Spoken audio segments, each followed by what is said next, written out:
착가량이 작으면 비료를 많이 먹어요. 잎이 두께가 두꺼우니까 영양사물이 뿌리 많이 이동해요. 그 뿌리가 활동을 많이 하는데 착가량이 많으면 그 어릴 때부터 자기 비료 이시를 상당히 올려놔야 되는데 그 지금 밀식이라고 해서 이제 7년 됐으면 공간 확보가 없잖아요. 그럼 공간이 없다면 초기 연면 시빌에서 신초를 살을 못 찌우고 나면 도장지 발생을 아주 많이 하는 시점으로 왔다는 거죠. 그죠? 도장지가 많이 나는 나무가 있다는 거죠. 그럼 도장지 많이 나는 나무가 이시가 떨어져 있습니다. 그러면 앞으로 몇 년을 그 나무를 더 끌고 갈 거냐 결정하시고 안 되면 한 나무서 잘라내세요. 방법은. 일만 자꾸 비틀고 한다고 되는 거 아니거든요. 왜 그러냐면 공간 확보가 안 되면 언밸런스를 못 잡아요. 그러면 올해 그 도장지 많이 나는 걸 늘어뜨려 가지고 내년에 확보를 해줘야 되는데 이 공간 확보를 못하면 봄순을 살을 찌워서 만들 공간이 안 되는데 아까 그 척지 발생법 있죠. 도장지를 키워서 자르는 거 그걸 또 활용하셔야 되고 안에 과실을 많이 다는 가지가 다 구성돼야 되는데 과실을 많이 달 수 있는 가지가 구성이 잘 안 된다는 거죠. 맹화 전정법이라고 제가 도장지를 숫다가 요걸 잘라서 7월 20일경에 잘라서 한 20cm 30cm 뒀다가 다시 겨울 전정 때 2cm를 두고 그러면 도장지가 나고 척지가 나와요. 옆으로 뻗은 가지. 그러면 요 도장지 잘라버리면 여기 또 웃자람 가지로 바뀌어요. 요걸 또다시 요 도장지를 7월 20일에 잘라서 한 20cm 두면 요 가지도 안 죽고 요 가지 안 죽고 안 말라주고요. 그럼 겨울에 전정할 때 바삭 잘라서 요 가지를 키우면 과일이 잘 여는 가지로 바뀌어요. 그럼 척지가 발생을 조금 못해가지고 엇박자가 계속 나는 나무가 늘어나면 공간 확보를 해줘야 됩니다. 나무를 빼내줘야 됩니다. 그래서 우리가 밀식 재배했을 때 척지를 자꾸 비틀어가 내는데 비튼다고 그 안정된 가지가 아니에요. 안정된 가지는 작은 옹이를 만들어야 된다. 작은 옹이, 작은 가지를 발생시켜야 되는데 1년을 묵혀야 되거든요. 그럼 요거는 제가 2006년도에 신지식 될 때 자료를 발표했어요. 논문화시켰다는 거죠.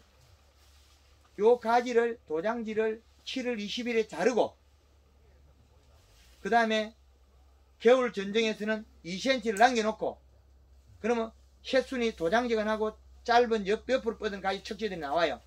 요 가지를 요 가지도 바삭 자르면 이게 웃자는 가지로 바뀌어요. 이제 이해되죠? 예, 그렇게 척지 발생을 잘 시켜서 나무를 개선하든지 그렇지 않으면 공간 확보를 해주시는 게 제일 좋습니다.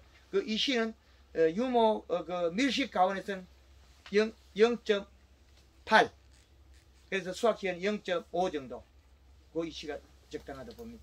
예, 뒤에 볼게요. 유목에 그 전벌레 생겨가지고 그걸 가지고 이제 유목 코팅으로 하려고 하는데 그게 효과가 있는지 이제 양은 얼마나 타야 될지. 존벌레는 몇월달에 생깁니까? 전벌레 3월 한 23도 올라가면 3월 하순이면 생기지요.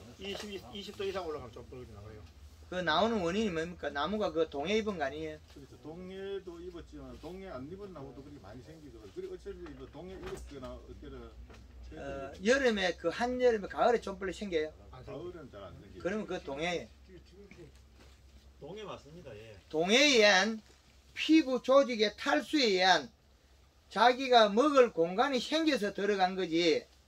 이제 그것들은 가을에 단풍을 들이고 겨울에 유막 코팅을 해서 탈수를 막아버리면 멀쩡한 나무도 그게 안 생겨요.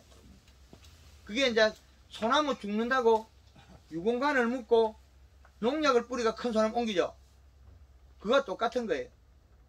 소나무가 죽는 거는 죽을 때 나무가 냄새가 나니까 벌레가 들어간 건데 그 벌레 죽이려고 살충제를 했거든요.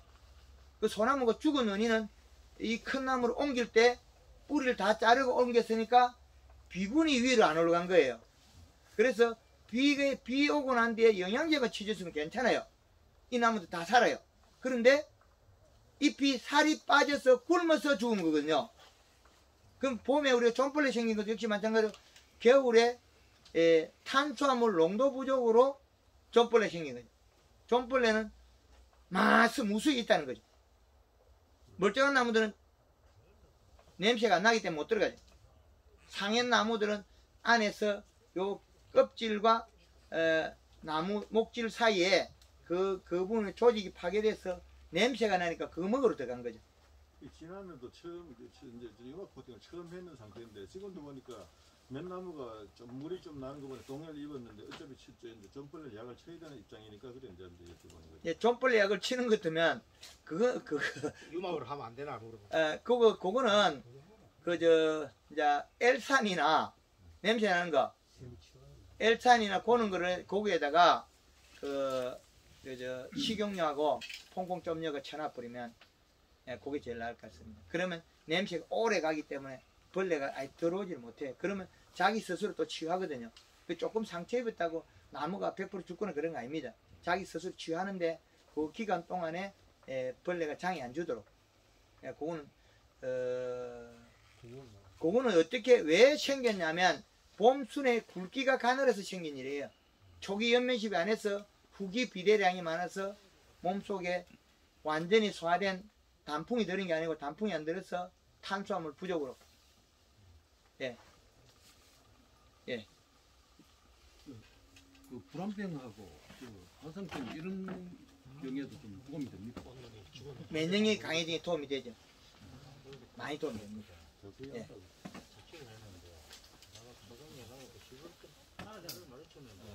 지난 청송에서 신한원 골드와 가뭄을 제외하고 예, 골드. 예. 신한원 골드 경우 수확이 늦어지면 진이 생기는데 그게 진을 발생을 억제하는 방법이 황금알농법이라 해서 재미는 생겨갖고 제가 아주 늦게 땄거든요. 제가 늦게 땄음에도 불구하고 진이 안 나왔는데 그거를 어떤 현상 때문에 그렇게 됐는지 하고 그리고 가뭄의 경우 황금알농법을 적용했을 때 고도하고 사비가 굉장히 문제가 되는데 이것을 해결할 수 있나 똑같은 방법으로 다른 거하고 같이 들어가더라도 저절로 없어집니다. 저절로 없어져 버립니다. 없어져요? 예. 네. 홍로가 떨어지는 게 잎의 두께가 얇아서 떨어진 겁니다. 영양이 없어서. 근데 황금알농법 하면 홍로가 따는 시기를 지나도 홍로가 절대 안 떨어져요. 똑같습니다. 그놈이 지금 저희 사무실에 가면 작년 10월 달에 포항에서 요마탄 거 홍로 가져온 거 사무실에 아직까지 있어요. 안 썩어요. 그렇기 때문에 다른 질병이 생긴 거는 고두 같은 경우는 잎이 두꺼운 종인데 탈수해서 생겼거든요. 그 놈을 갖다가 초기 생육을 땡겨버리면 후기에는 그 일이 안 일어나요. 그럼 초기 현면시비로서 그걸 치유가 되는 거죠. 예, 여기죠. 예, 저는 올해 지금 목련시부터 지금 시작하려고 처음에 방송을 듣고 생각했습니다. 예. 지난 겨울에 유막 코팅을 처리 못했는데 올 봄에 지금 목련시 전에 기계 유제나 황이야 이런 걸 실시하고 목련 실시 되는지. 지금 기계 유제로 쓰는 목적이 뭡니까? 용해나 깍지벌레야. 깍지벌레를 목면 시비에 살충제를 엮고 아까 질문 내용이죠. 깍지벌레는 퐁퐁을 넣어가지고 예. 목련 실시할 때 예, 그러면 기계 유제는 안 쓰는 게 나을 것 같아요. 말고 예. 그다음에 황 제품을 쓰면 이제 그거는 이제 균을 잡고 도포하는데 그거는 나쁘진 않는데 그거는 먼저 해도 되고 기계는 하지 말고 황은 가능하다 말이죠. 예, 그래서 황의 목적이 그걸 봄에 살포했다고 해서 가을까지 효과가 나오는 건 아니거든요. 그래서 우리가 유황합제를 매년 써도 가을반이 온다면 조금 생각해 봐야 된다. 그때까지 효능이 없다는 결론이죠. 그러면 다른 방향으로 생각해야죠. 올 봄만 잘 넘기면은 제가 이제 그 유막 코팅을 지난해 12월 초에 안 했기 때문에 올 봄만 넘어가면 이제 이런 식으로 하면 예. 기계 유자 황은 앞으로 칠 필요 없지 않습니까? 예, 그렇게 하면 될 것 같아요. 또 다른 분. 저 홍일점부터 먼저. 예, 그 유막 코팅이 좀 진하게 된 나무가 있잖아요. 예, 그 목면 시비해도 그게 다 먹어지나요? 조금 있으면 싹 녹아내리고 없어집니다. 지금 많이 쳐갖고 아직 남아있어요. 그러니까 지금 자두 같은 경우에는 지금 쳐야 되잖아요. 목면 시비 해야 되잖아요. 예, 그러니까 해도 흡수됩니다. 흡수해요. 예, 꽃은 이렇게 이제 터지려고 그러더라고. 움직이던데. 예, 예, 맞습니다. 예, 양은 그대로. 예, 그래서 유막 코팅을 왜 황금알롱꽃 대표가 장애가 일어나면서 권유를 하고 있냐면 이게 엄청나게 중요하고 좋은 거기 때문에 그럽니다. 지금 어떻게 보면 요거도 물질에서 권리가고 있거든요. 희생이 돼가면서 왜 하겠습니까? 일부 햇 농가도 희생이 되고 저도 희생이 되고 있습니다. 왜 하고 있겠습니까? 필요 없는 걸 줄여야 되는데 줄일 방법이 없어요. 우리가 유황합제 봄에 안 해야죠. 힘든데. 기계 유지 안 해야죠. 동해 막아야죠. 이걸 막아내고 좋은 점을 이끌어내자니까 해야 되는데 이 과정에 저가 엄청난 희생이 와요. 그런데 저는 이 많은 일을 농가들도 장애도 오고 실패도 오는데 왜 이끌어내고 있겠습니까? 큰 틀을 보면 이걸 만들어내야 안정시켜야 되거든요. 열악했는데 이만큼 연 사람이 있어요. 그리고 기계 남다고 또 백명도로 또 쳐요. 이제 우리 박충량 회장님 작년에 사과농사 잘 됐거든요. 꽃눈이 좋아졌단 말입니다. 유막 한 통으로서 딱 도표해놨잖아요. 좋다는 말밖에 안 하잖아요. 그죠? 근데 다 죽은 사람 뭐라 했습니까? 저 희석을 놈 때문에 내가 이만큼 나빠졌어. 우리가 농사 짓는 경우에 본이든 타이든 태풍이든 뭐든 장애 요인 옵니다. 우리는 좋은 걸 하나 찾기 위해서 저는 30몇 년이 걸렸고 우리가 도전해 일어내지 않으면 얻지도 못해요. 그러면 우리가 10년 20년 계속 유황합제 칠 거냐 기계제 칠 거냐. 근데 유막 코팅은 봄 되면 엄청난 좋은 영양제예요. 근데 저걸 안 쓰면 골드그린 골드칼을 더 많이 팔아먹겠죠. 그게 아니란 말이에요. 크게 보면 저 호주머니 돈 들어가는 건 작아도 괜찮아요. 그러나 농가에서 실질적으로 우리나라의 농업 전체가 발전하기 더 좋죠. 그래서 이거는 굳히지 않고 갑니다. 그리고 마늘밭에 비료 많이 하겠거든요. 마늘 뻥 나옵니다.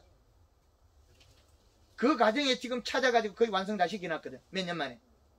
그러면 우리나라의 마늘 산업이 완전히 안정화시켜져요. 그게 비료의 몇 포를 먹고 소화시킨 양이래요. 한 포를 먹고 소화시키니까 1.5kg 늘어나더라. 감자는 3.5kg 늘어나더라. 양파는 8kg 늘어나더라. 이 데이터죠. 이 데이터를 활용하고 확보해서 우리는 안착시켜놨을 때만이 우리는 우리의 자리가 나오고 국제 경쟁이 있어요. 앞으로 기적의 사과하고 붙어야 돼요. 우리가 이 자리에서 멈추면 제주도 밀감처럼 맛없으면 안 먹습니다. 우리 국내에서도. 지금 사과나무 몇 년 전에 흐를 때보다 더 많이 심겼을 거예요.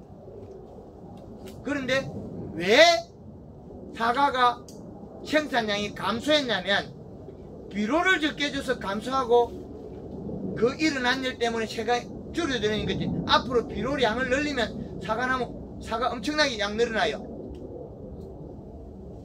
사과 늘어납니다. 무게도 무거워지고 늘어납니다. 한 박스에 드는 거는 5kg의 개수가 줄어듭니다. 그러면 늘어나겠죠. 생산량이 지금보다도 황금물농법을 적용되고 퍼지면 5%, 10%, 15%, 30%까지 정수가 되고 있어요. 그러면 심은 양에 비해 가지고 앞으로 30% 정수되면 우리가 살아남을 것 같아요. 30% 정수 일어납니다. 그럼 30% 정수가 일어났을 때 우리가 소비자의 얼마나 끌림을 땡겨야 우리가 팔아먹겠냐는 거죠. 그리고 우리가 품질을 좋게 만들었을 때는 우리나라의 상인들이 외국을 이미 팔고 있을 거예요.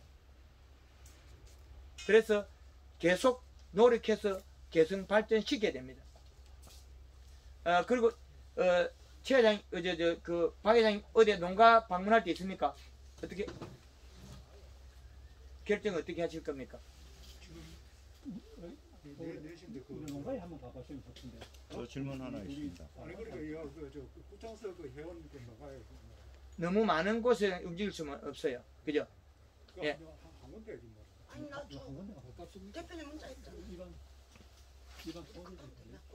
예, 그러니까 최 회장님, 박 회장님이 결정해 주세요. 어느 정도 이 인원이 움직이려면 좀 가까운데 다른 농. 여기 뭐한 10분 정도 가면 돼. 한 10분. 저도 이방이에요. 교도. 예. 사구자 갔다가 예, 지금 거기고 저 농가는 저기 사과만 가까운 데 있으니까 가고. 자두는 다음에 가요. 그럼 가다가 예.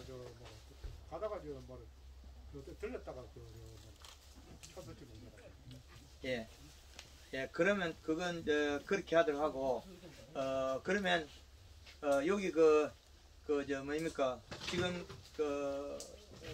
강의는 여기서 마무리를 하고 저쪽에 우리 박 회장님 이야기한 장소로 농장 현장에 한번 가실 분들은 같이 참여를 해야 되는데 이 인원이 많습니다. 그래서 너무 먼 거리는 못 가기 때문에 그래 천천히 움직이면서 이동해서 한번 다 농가에도 가는 걸 하고 저기 우리 여기 황금알 농구 회원들은 여기 우리 지역에 되어 있는 농가들은 공동 구매가로 들어가고 타 지역에서는 공동 구매가가 적용되지 않습니다. 그건 이해하시기 바랍니다. 대표님, 예. 저 질문 한 가지만. 예. 제가 저 미니 사과에 관심이 많아가지고 미니 사과에 관심이 있어서 예. 루비에스를 화분수 겸해서 한 50주 심었습니다. 예. 루비에스. 예. 그런데 제일 문제가 한 3년 차에 달렸을 때는 물건이 깨끗했는데 4년 차에 물건이 달렸을 때 도두 같은 현상, 점이 막 백인 파란색, 예, 그 점이 백인 게 많이 나와서 그 연구소에 전화를 했더니 그 병해충 담당 연구관한테 전화를 했더니 그런 경향이 많으니까 그 품종을 개발한 장본인한테 직접 전화를 하십시오 하는 답변을 해주더라고요. 예, 그 저절로 풀리니까 개체수 줄여주고 과실 개체수를 줄여줘야 되거든요. 개체수를 줄여주고 잎을 두텁게 하면 관계 없습니다. 아니 이게 특성이 그게 특성이라고요? 아니, 해운에 따라서 바뀌기 때문에 세직이 저걸 나타야 된다. 아니 사비가 아니라 고두병처럼 점이 백했다니까요. 이렇게 다다가 뒤에 가만 좀 아니 그게 아니라 꼭지 윗부분에 더 심해요. 거기에 한 머리수도 아니 그게 많이 찍힙니다. 고두처럼. 아니 나도 이제 원래 지금 처음 그 수학을 해서 보니까 그게 이제 고온에서 세포가 파괴될 수가 있고요. 고온에서 그거는 잎을 두텁게 해주지 않으면 사과가 고온이나 세포가 파괴될 수 있는 조건이거든요. 그래서 잎을 두텁게 가져가야 됩니다. 잎 두께가 얇아지면 그런 현상이 동반할 겁니다. 그때 내가 다른데 나가서 그 루비에스의 전정법은 어떻습니까? 예?